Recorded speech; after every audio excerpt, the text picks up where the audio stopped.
Next topic देखो यहाँ पे, सर्किट विथ 2 और मोर बैटरीज।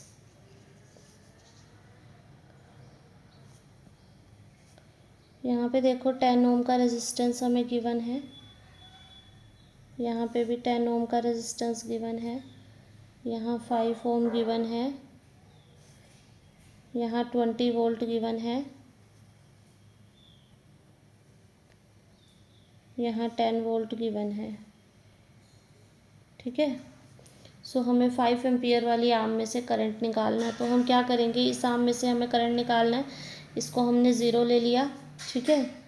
इस वाले जंक्शन को हमने एक्स ले लिया, ये ज़ीरो ले लिया, ये एक्स ले लिया। यहाँ पे ये ज़ीरो है तो ये क्या आ जाएगा, 10 वोल्ट आ जाएगा। ये एक्स है तो इधर वाला आर्म क्या हो जाएगा, एक्स प्लस 20 आ जाएगा। Now apply KCL।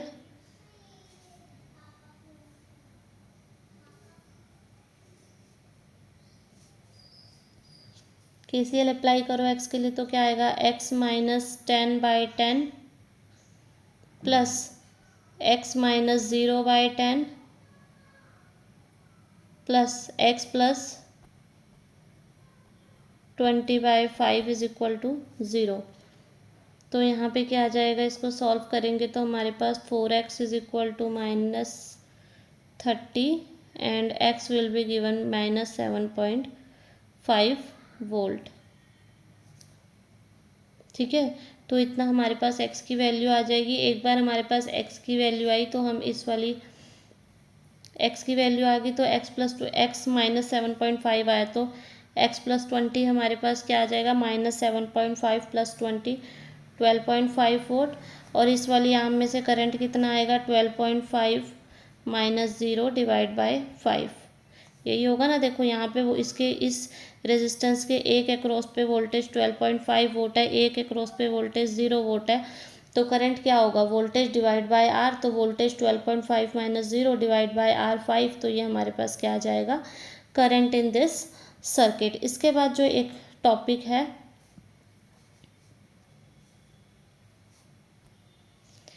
वो क्या है हमारे पास,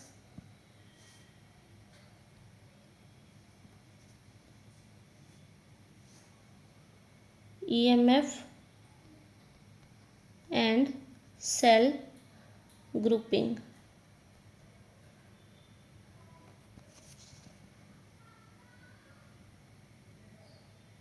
ठीक है, यहाँ पे क्या है देखो, हमें एक सेल गिवन है, उस सेल का कुछ इंटरनल रेजिस्टेंस R गिवन है।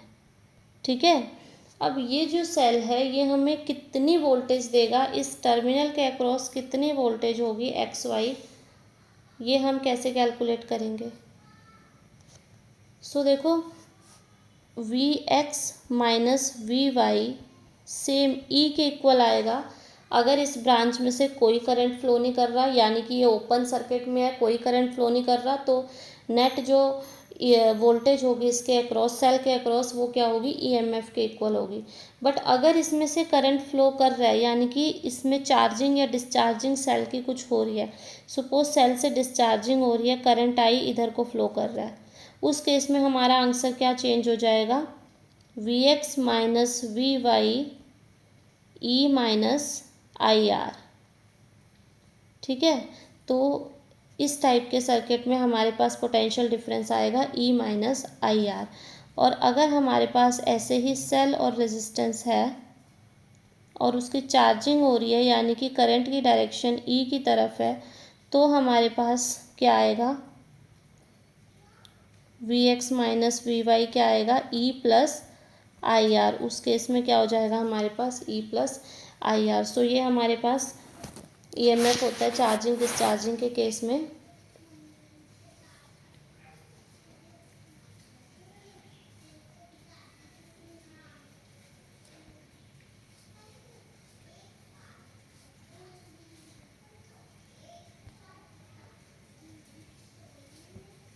उसके बाद देखो,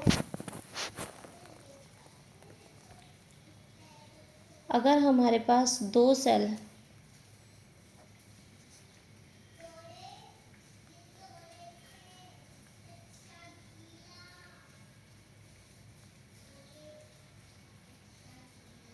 अगर हमारे पास दो ईएमएफ हैं,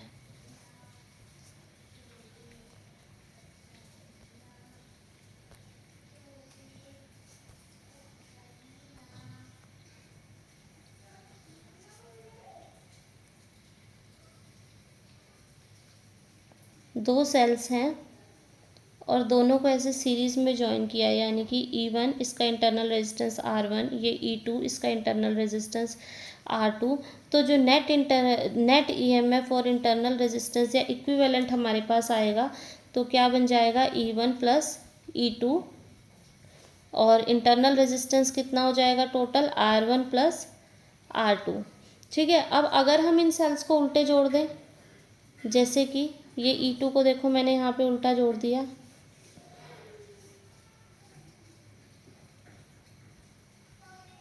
यानी कि इसका नेगेटिव इसके नेगेटिव से ही कनेक्ट कर दिया पॉजिटिव की जगह, तो अब इस केस में नेट इक्विवेलेंट ईएमएफ क्या आ जाता है, E1 माइनस E2। ठीक है, और रेजिस्टेंस इक्विवेलेंट क्या हो जाता है, R1 प्लस R2। सो ये भी ध्यान देना। नेक्स्ट एक अदर इम्पॉर्टेंट टॉपिक है, अगर हम पैरेलल कम्बिनेशन में जोड़ देते हैं, यानी कि ये सेल है इसका ईएमएफ है E1, इंटरनल रेजिस्टेंस है R1, सेकंड सेल लिया हमने E2 with internal resistance R2, और इनको हमने ऐसे पैरेलल में जॉइन कर दिया, ये पॉइंट X ये पॉइंट Y। तो अब इसका हमें E इक्विवेलेंट निकालना है, तो इसके लिए हमारे पास फॉर्मूला होता है E1 by R1 plus E2 by R2 divide by 1 by R1 plus 1 by R2। ठीक है, और इसको लर्न करने के लिए देख लो क्या लिखना है आपने, E इक्विवेलेंट सिंपल, इन दोनों को मल्टीप्लाई करो, इन दोनों को मल्टीप्लाई करो, यानी कि E1 R2 plus E2 R1, और डिवाइड में कर दो दोनों रेजिस्टेंसेस का सम, यानी कि R1 प्लस R2। तो जब भी इस टाइप का सर्किट दो दिया होगा हमें, तो हम क्या करेंगे, इक्विवेलेंट ईएमएफ निकालने के लिए cross multiply divide by resistances का sum. I hope it is clear to you. इसके बाद सिंपल एक टॉपिक और रहता है हमारा इसके अंदर, कि अगर हमें इस टाइप का कुछ मिल जाए बैटरी ग्रिड, यानी कि इस टाइप से ईएमएफ जॉइंट हो,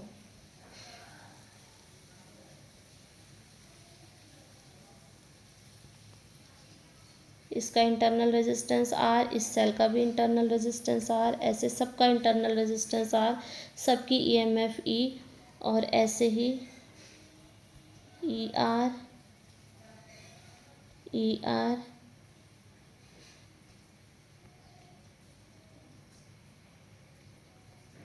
ER, ऐसे ही काफ़ी सारी M रोज़, N सेल्स ले लिया हमने और M ऐसे रोज़ ले ली।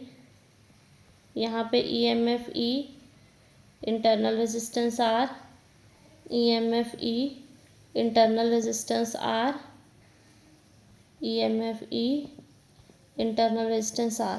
सो इस टाइप का बैटरी ग्रिड है, N रोज़ है, मतलब एक रो में हमने N सेल्स ज्वाइन किए हैं जिनकी इंटरनल रेजिस्टेंस क्या है, E है, सॉरी EMF E है, इन इंटरनल रेजिस्टेंस R है। ठीक है,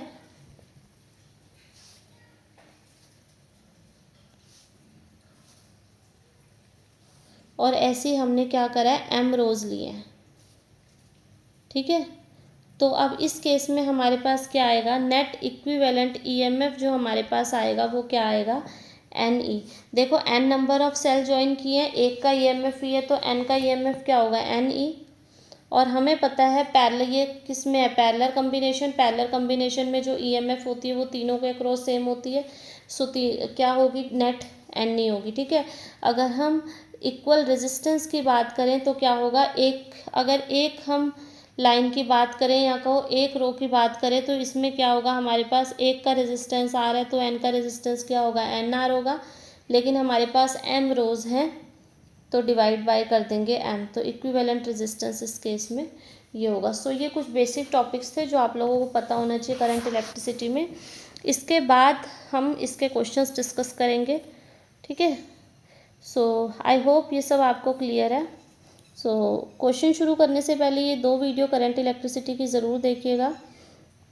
if you are going to prepare for NVS, KVS, DSSB, any PGT physics exam. So I hope it is all clear to you. Thank you for watching. Please do like, share and subscribe the channel. Thank you.